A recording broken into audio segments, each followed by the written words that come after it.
Hey, good morning everyone. Radhe Radhe, Jai Shri Krishna to all. This side Ruby Tyagi. We warmly welcome everyone to the Sadhana Viz Academy platform. I'm good and I hope you are also doing very well. Let's begin today's current affairs session. First of all, we will discuss state Maharashtra state के बारे में हम important facts देखेंगे जो हमारे exam में बार बार पूछे गए हैं। उसी से रिलेटेड हम देखेंगे महाराष्ट्र में क्या क्या इम्पोर्टेंट है। तो सबसे पहले देखेंगे महाराष्ट्र की स्थापना कब हुई थी, उसका स्थापना दिवस कब मनाया जाता है। जो महाराष्ट्र है उसका स्थापना दिवस बनाया जाता है 1 मई 1960 में, 1 मई 1960 में मनाया जाता है। महाराष्ट्र की कैपिटल क्या है, तो महाराष्ट्र की कैपिटल है मुंबई, जिसे हम पहले बॉम्बे के नाम से या फिर बम्बई के नाम से भी जानते थे। जो महाराष्ट्र के सबसे पहले सीएम बने, महाराष्ट्र के सबसे पहले सीएम बने श्री यशवंत राव चौहान। कौन थे? श्री यशवंत राव चौहान यहाँ के पहले सीएम बने थे। और जो महाराष्ट्र के अभी सीएम है, जो फिलहाल में हमारे जो सीएम है महाराष्ट्र के, वो है श्री देवेंद्र फडणवीस। कौन है? श्री देवेंद्र फडणवीस। और जो उप मुख्यमंत्री है, अभी मुख्यमंत्री तो बार बार पूछे जाते हैं तो हमने क्या किया, याद करना शुरू कर दिया, लेकिन अभी भी हमें उप मुख्यमंत्री कम याद रहते हैं, जो कि हमारे लिए इंपोर्टेंट फैक्ट्स हैं और क्वेश्चंस में आने के काफी चांसेस हैं। तो जो उप मुख्यमंत्री हैं महाराष्ट्र के, वो हैं एक श्री एकनाथ शिंदे और श्री अजीत पवार। दो यहाँ के कौन है उप मुख्यमंत्री है, कौन? एकनाथ शिंदे और अजीत पवार। नेक्स्ट देखते हैं कि हमारे जो प्रथम राज्यपाल थे, महाराष्ट्र के फर्स्ट राज्यपाल कौन थे, तो प्रथम राज्यपाल थे श्री प्रकाश। कौन थे? श्री प्रकाश वहां के फर्स्ट राज्यपाल थे। और जो महिला राज्यपाल थी महाराष्ट्र की, जो सबसे पहले प्रथम महिला राज्यपाल बनी, वो थी श्रीमती विजय लक्ष्मी पंडित। कौन थी? श्रीमती विजय लक्ष्मी पंडित वहां की फर्स्ट वुमेन थी, राज्यपाल बनी, जो गवर्नर थी। नेक्स्ट देखते हैं हमारे जो महाराष्ट्र के अभी गवर्नर है वो कौन है, तो वो है श्री सीपी राधाकृष्णन। कौन है? श्री सीपी राधाकृष्णन। और जो हेडक्वार्टर है किसका? हाई कोर्ट का। हाई कोर्ट का हेडक्वार्टर कहाँ पर है, तो वो है मुंबई में। कहाँ पर? मुंबई में है। महाराष्ट्र में कितने जिले हैं, तो महाराष्ट्र में जिले हैं 36। कितने हैं? 36 है। अब देखेंगे महाराष्ट्र में कि ईस्ट वेस्ट और साउथ नॉर्थ हमारे कौन कौन से डिस्ट्रिक्ट पड़ते हैं महाराष्ट्र के, जो सबसे साउथ में है, सबसे नॉर्थ में है, सबसे ईस्ट में है और सबसे वेस्ट में है। तो देखते हैं सबसे पहले नॉर्थ में। नॉर्थ में जो डिस्ट्रिक्ट है वो है नंदुरबार। कौन सा है? नंदुरबार। जो हमारा साउथ में है वो है सिंधुदुर्ग। कौन सा? सिंधुदुर्ग। और जो ईस्ट में है वो है गढ़चिरौली और वेस्ट में है पालघर। ये चारों क्या है? चारों दिशाओं में मैंने आपको बता दिया कि महाराष्ट्र के सबसे लास्ट डिस्ट्रिक्ट कौन कौन से पड़ते हैं। महाराष्ट्र के जो लास्ट डिस्ट्रिक्ट हैं, जिले हैं, वो है जो नॉर्थ में है वो है नंदुरबार, साउथ में है सिंधुदुर्ग, ईस्ट में है गढ़चिरौली और वेस्ट में है पालघर। ये हुए हमारे जिले। नेक्स्ट देखते हैं कि महाराष्ट्र में क्षेत्रफल की दृष्टि से, क्षेत्रफल की दृष्टि से होता है, एक है संख्या की, जनसंख्या की दृष्टि से। तो पहले देखेंगे क्षेत्रफल की दृष्टि से सबसे बड़ा जिला कौन सा है, तो वो है अहमदनगर। कौन सा है? अहमदनगर क्षेत्रफल की दृष्टि से सबसे बड़ा जिला है। और जनसंख्या की दृष्टि से कि जहां पर सबसे ज्यादा जनसंख्या निवास करती है वो कौन सा है, तो वो है ठाणे। कौन सा है? ठाणे। ठाणे जो है वो क्या है? बड़ा जिला है। ये हुए क्षेत्रफल की दृष्टि से और जनसंख्या की दृष्टि से। नेक्स्ट देखते हैं हम विधान परिषद। जो महाराष्ट्र में है वो द्विसदनीय परिषद है। वहां पर द्विसदनीय क्या है? परिषद है। तो क्या है वहां? विधान परिषद भी है और विधानसभा भी है। जो विधान परिषद है उसमें 78 सीटें हैं। जो विधानसभा है वहां पर 288 सीटें हैं। जो महाराष्ट्र की लोकसभा सीटें हैं वो कितनी है, तो वो है यहाँ की 48। जो राज्यसभा सीटें हैं वो है 19। ये हुई हमारी सीटें, जो कि अच्छा ये भी याद रखने की बात है, जो हमारी सीटें हैं जैसे कि विधान परिषद हुई, विधानसभा हुई, लोकसभा हुई, राज्यसभा हुई, तो ये भी क्वेश्चन में बार बार पूछा जा रहा है कि कहाँ पर कितनी सीटें रिजर्व है, कहाँ पर कितनी सीटें हैं। नेक्स्ट देखते हैं सर्वोच्च चोटी। जो महाराष्ट्र की सर्वोच्च चोटी है वो है कलसुबाई। कौन सी है? कलसुबाई, जिसकी कितनी हाइट है, वो है 1646 मीटर। कितना है? 1646 मीटर है। पड़ोसी राज्य, जो महाराष्ट्र के पड़ोसी राज्य पड़ते हैं, जो चारों तरफ उसके राज्य है, महाराष्ट्र महाराष्ट्र जो अपनी बाउंड्री शेयर करता है किस किस राज्य से करता है, तो वो है गुजरात, मध्य प्रदेश, छत्तीसगढ़, तेलंगाना, कर्नाटका, गोवा, दमन दीव एंड दादर नागर हवेली। ये है राज्य जिससे ये पड़ोसी राज्यों से अपनी बाउंड्री शेयर करता है। नेक्स्ट देखते हैं हम कि यहाँ पे जो जनसंख्या घनत्व है, ये भी जो हमारे जनसंख्या घनत्व है, लिंग अनुपात है, ये भी काफी बार क्वेश्चन आ रहे हैं। जैसे अभी एनटीपीसी का एग्जाम आ रहा है तो ये आपके लिए काफी इंपॉर्टेंट रहेगा। तो देखिए जो जनसंख्या घनत्व है वो है 365, मीन्स यहाँ पर 1 किलोमीटर में कितने लोग रहते हैं, 365 लोग निवास करते हैं। 1 किलोमीटर में 365 लोग निवास करते हैं। जो लिंग अनुपात है वो है 929, कि यहाँ पर 1000 महिलाओं पर 929 पुरुष 1000 पुरुष पर 929 महिलाएं हैं। ये यहाँ का लिंग अनुपात है। जो साक्षरता है वो है 82.34%। कितना है, 82.34% है। अब देखते हैं यहाँ के राज्य के पशु, राज्य के पक्षी कौन कौन है, तो देखते हुए चलते हैं। राज्य के यहाँ का पशु है भारतीय विशालकाय गिलहरी, और जो राज्य के पक्षी है वो है पीले पैरों वाला हरा कबूतर। कौन सा है, हरा कबूतर, जिसे हरियल भी कहते हैं। वृक्ष का नाम है, जो राज्य के वृक्ष है वो है आम का पेड़, और जो राज्य के पुष्प है वो है जारुल। क्या है, जारुल, जिसे हम लेंगर स्ट्रोमिया लेगर स्ट्रोमिया स्पेसोसा भी कहते हैं। नेक्स्ट है पर्यटन स्थल। यहाँ के घूमने के कौन कौन से स्थान हैं, कौन कौन से प्लेस है जिस पर हम विजिट कर सकते हैं, घूम सकते हैं, तो वो देखते हैं। यहाँ के पर्यटन स्थल है एलिफेंट की गुफाएं, जो कि मुंबई में है। कहाँ पर, घारापुरी द्वीप पर। कहाँ पर, घारापुरी द्वीप पर एलिफेंट की गुफाएं। एलोरा व अजंता की गुफाएं, एलोरा की गुफाएं, अजंता की गुफाएं, तो ये भी क्या है, ये घूमने का अच्छा प्लेस है जहां पर पर्यटन क्या करते हैं घूमने जाते हैं। तो ये कहां पर है, ये है औरंगाबाद में। एलोरा की गुफाएं, अजंता की गुफाएं महाराष्ट्र के औरंगाबाद में है, जो कि काफी पुरानी चित्रकलाएं वहां पर बनी हुई है, जिसे देखने के लिए देश विदेश से लोग वहां पर जाते हैं। नेक्स्ट है बीबी का मकबरा। जो एक बीबी का मकबरा है, इसे दक्षिण का ताजमहल कहते हैं, और इसे एक बहुत ही खराब ताजमहल की नकल कहा जाता है। क्या कहा जाता है, फुअड़। क्या है, फुअड़ नकल, ताजमहल की फुअड़ नकल कहा जाता है। गेटवे ऑफ इंडिया, जो कि मुंबई में है। माथेरन हिल स्टेशन रायगढ़, जो कि रायगढ़ में है। ये हुए पर्यटन स्थल।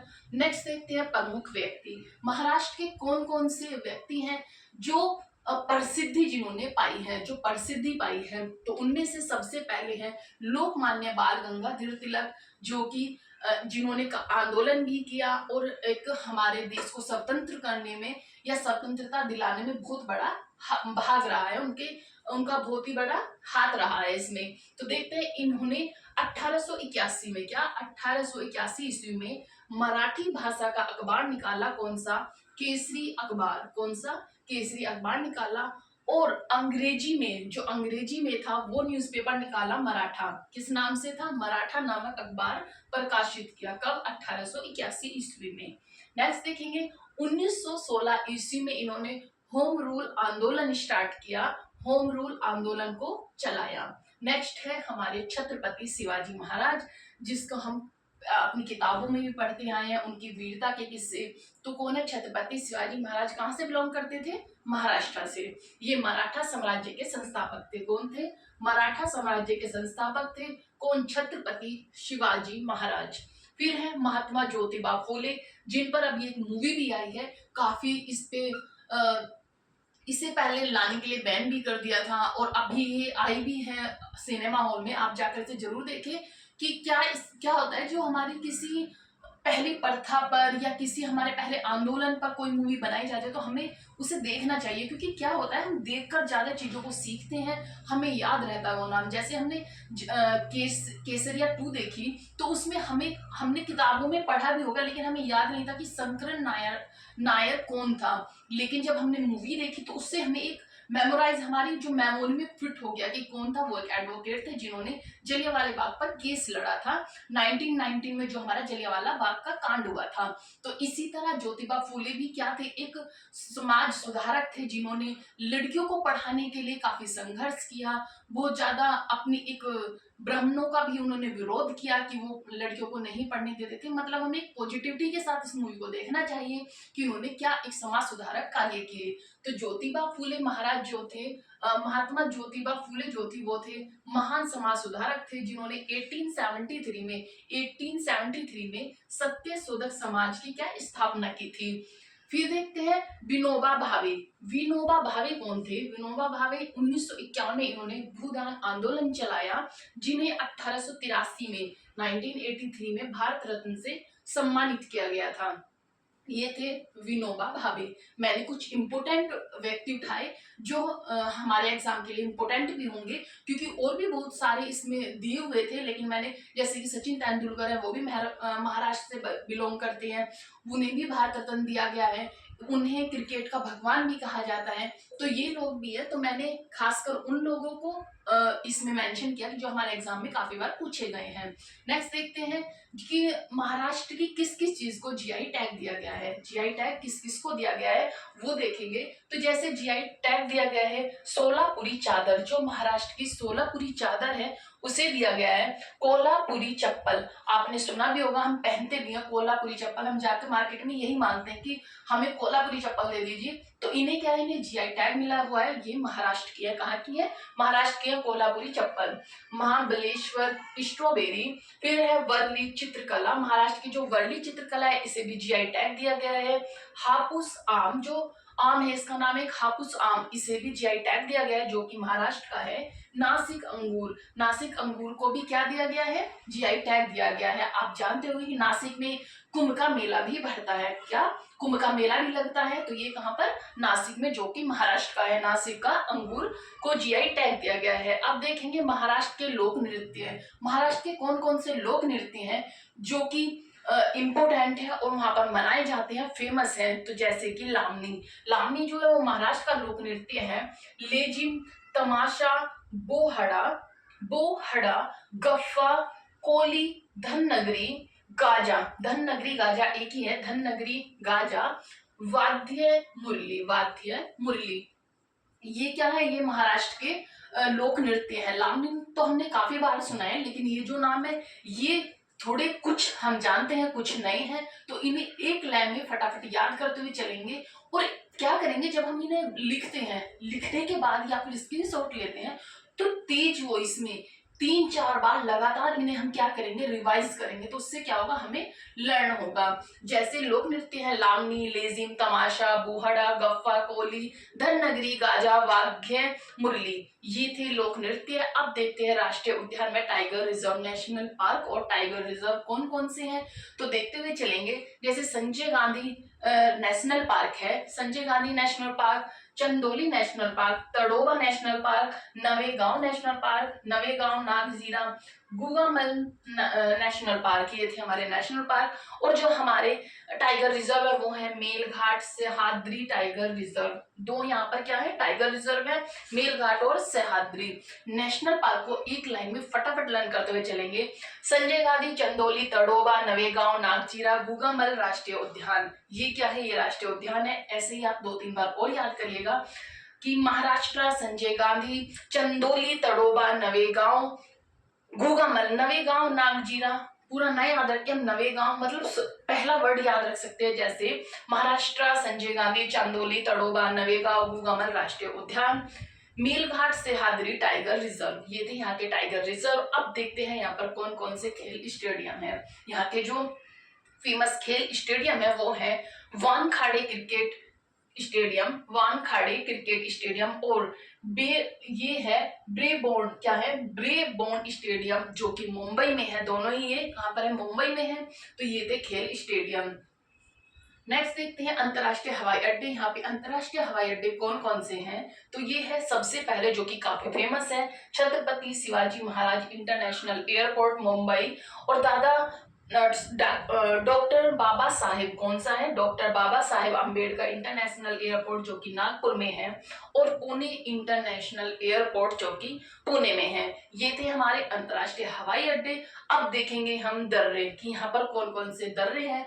तो थाल और बोर, थालघाट, भोरघाट, यहाँ पर दर्रे हैं कौन से, महाराष्ट्र के। जो ये है थालघाट दर्रा, ये मुंबई को नासिक से जोड़ता है। किसे, जो थालघाट दर्रा है ये मुंबई को नासिक से जोड़ता है, और जो भोरघाट दर्रा है यह दर्रा मुंबई को पुणे से जोड़ता है। किसे, मुंबई को पुणे से जोड़ता है। ये थे हमारे महाराष्ट्र के से रिलेटेड कुछ इंपोर्टेंट फैक्ट्स जो कि हमारे एग्जाम में बार बार पूछे गए हैं। आप इसके नेशनल पार्क, उप मुख्यमंत्री, पहले राज्यपाल, महिला राज्यपाल, और यहाँ पर हमारे जो इंटरनेशनल एयरपोर्ट है, स्टेडियम है, ये सब क्या पूछे जा रहे हैं। हमें कुछ नहीं पता होता कि करंट अफेयर इतना बड़ा इसका पार्ट है कि कहाँ से क्वेश्चन आ जाए कुछ नहीं पता चलता। सिर्फ एक नंबर का क्वेश्चन होता है जो कि हमें पास और फेल दोनों कर सकता है। तो एक अगर हम डेली डेली उसे पढ़ते हुए चलते हैं, और एक दो बार, क्योंकि क्या होता है जैसे हम ये पढ़ाते हैं इसके साथ करंट अफेयर पढ़ाते हैं, तो उसमें कुछ करंट अफेयर न्यू होती है और कुछ को हम पुराने को ऐड करते हैं जिससे कि रिवीजन होता चले। तो इसीलिए क्या होगा कि आपका रिवाइज भी होता चलेगा और आप आई होप 100% अपना अच्छा देंगे करंट अफेयर में। तो अब देखते हैं हम अपना करंट अफेयर। आप इसका स्क्रीनशॉट ले सकते हैं, आपको इसको लिखने की भी जरूरत नहीं, एक स्लाइड में ये कंप्लीट हो जाएगा। तो क्या होगा, एक स्क्रीनशॉट लीजिए और इसे बार बार रिवीजन कीजिए। जैसे कल के करंट अफेयर करेंगे तो उससे पहले 2 या 3 बार आप इसे फटाफट रिवाइज कर लीजिए, उसी में आपको ये लर्न हो जाएगा। अब देखते हैं कि हमारी करंट अफेयर में क्या होगा। तो मैं साइड हो जाती हूँ, आप स्क्रीनशॉट ले लीजिए। इसके बाद हम चलते हैं अपनी करंट अफेयर पर, क्या होगा हमारी करंट अफेयर में। All right, let's begin today's current affairs. First current affairs है, फर्स्ट करंट अफेयर्स की न्यूज है आज हमारी। अदानी समूह ने खनन रसद के लिए भारत का पहला हाइड्रोजन संचालित ट्रक किस राज्य में तैनात किया है। जो अदानी समूह है, कौन है, अदानी समूह ने खनन रसद के लिए भारत का पहला हाइड्रोजन, नोट करने वाली बात है कि भारत का पहला हाइड्रोजन संचालित ट्रक है, किस राज्य में तैनात किया है। तो ये क्या है, छत्तीसगढ़ में। कहां पर, छत्तीसगढ़ में। और किसने किया है, अदानी समूह ने किया है। किस लिए, खनन रसद के लिए। और कौन सा है, पहला हाइड्रोजन संचालित ट्रक है। इंपोर्टेंट है, एग्जाम में आने के मैक्सिमम चांसेस है। India's first hydrogen power truck कहां पर तैनात किया गया है, छत्तीसगढ़ में। भारतीय अंतर्देशीय जलमार्ग प्राधिकरण ने अपना क्षेत्रीय कार्यालय कहां पर खोला है। जो कौन है, भारतीय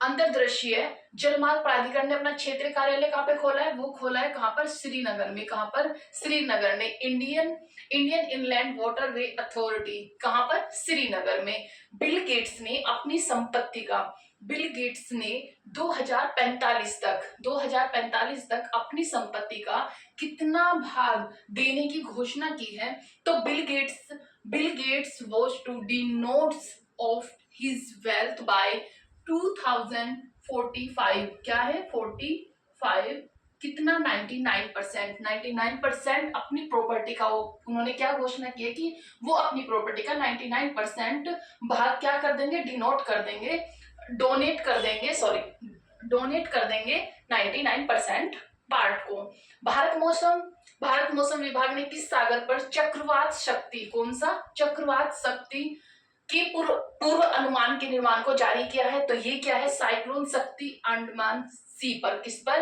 अंडमान सी पर, अंडमान सागर में। इंडियन मेट्रोलॉजिकल डिपार्टमेंट ने क्या किया है, अंडमान सागर पर चक्रवात शक्ति का पुनर्लोकन करने के लिए क्या किया है, निर्माण किया है। हाल ही में डॉक्टर सुबन्ना अयप्पा का निधन हो गया है। वो किससे संबंधित थे, तो वो संबंधित थे, उन्हें नीली क्रांति के जनक भी कहा जाता था। क्या कहा जाता था उन्हें, नीली क्रांति के जनक भी कहा जाता था। वो मत्स्य फिशरीज साइंटिस्ट थे।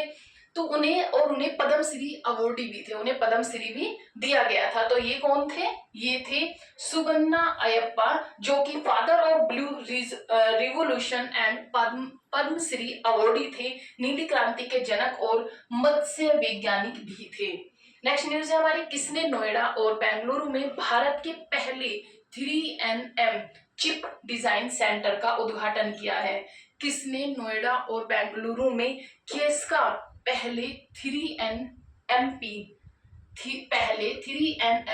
चिप का डिजाइन सेंटर का उद्घाटन किया है। तो ये किया है किसने, यूनियन मिनिस्टर, केंद्रीय मंत्री अश्वनी वैष्णव ने। किसने, अश्वनी वैष्णव ने किसका उद्घाटन किया है? 3MP चिप डिजाइन सेंटर का। नेक्स्ट न्यूज है हमारी, भारत के 52वें मुख्य न्यायाधीश के रूप में किसने शपथ ली है? अभी कल शपथ ली है किसने? जस्टिस भूषण रामकृष्णा गवई ने, जस्टिस BR गवई ने शपथ ली है। कौन से नंबर के न्यायाधीश बने हैं? तो ये बने 52nd नंबर के, 52वें नंबर के ये न्यायाधीश बने हैं। नेक्स्ट न्यूज है हमारी, केंद्र सरकार ने 23 सितंबर को किस दिवस के रूप में नामित किया है? केंद्र सरकार ने 23 सितंबर को किस दिवस के रूप में नामित किया है? तो वो किया है किसके लिए? नेशनल आयुर्वेदा डे, राष्ट्रीय आयुर्वेद दिवस के रूप में इसे नामित किया है। भारत का सबसे बड़ा 1585 वर्ग किलोमीटर में फैला तसराब क्या है? तसराब चू संरक्षण रिजर्व क्या है? संरक्षण रिजर्व किस राज्य में अधिसूचित किया गया है? तो इंडियाज लार्जेस्ट तसराब चू कंजर्वेशन रिजर्व कहां पर स्थापित किया गया? हिमाचल प्रदेश में। कहां पर? हिमाचल प्रदेश में। और ये भारत का सबसे बड़ा क्या है? सबसे बड़ा कि 1585 किलोमीटर में फैला हुआ क्या है? एक संरक्षण रिजर्व है, तसराब चू संरक्षण रिजर्व। नेक्स्ट है, केरल की किस विरासत संग्रहालय को यूनेस्को के जल विरासत अंतरराष्ट्रीय नेटवर्क में शामिल किया गया है? तो UNESCO's water heritage international network, ये है कौन सा? Kerala's Kozhikode water heritage museum. कौन सा है? कोझिकोड की जल विरासत को किसमें शामिल किया गया है? यूनेस्को के जल विरासत अंतरराष्ट्रीय नेटवर्क में शामिल किया गया है।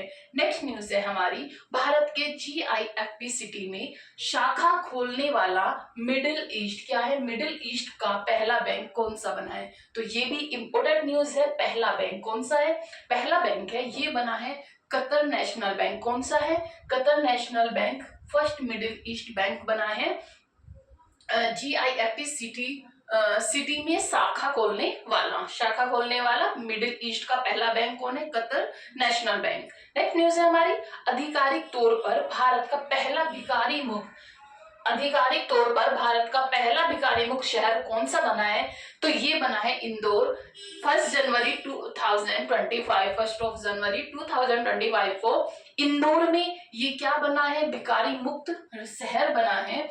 इसमें क्या है कि यहाँ पे कोई भी भीख नहीं देगा, ये भी अपराध होगा। भीख देना भी और भीख मांगना भी दोनों ही अपराध होंगे।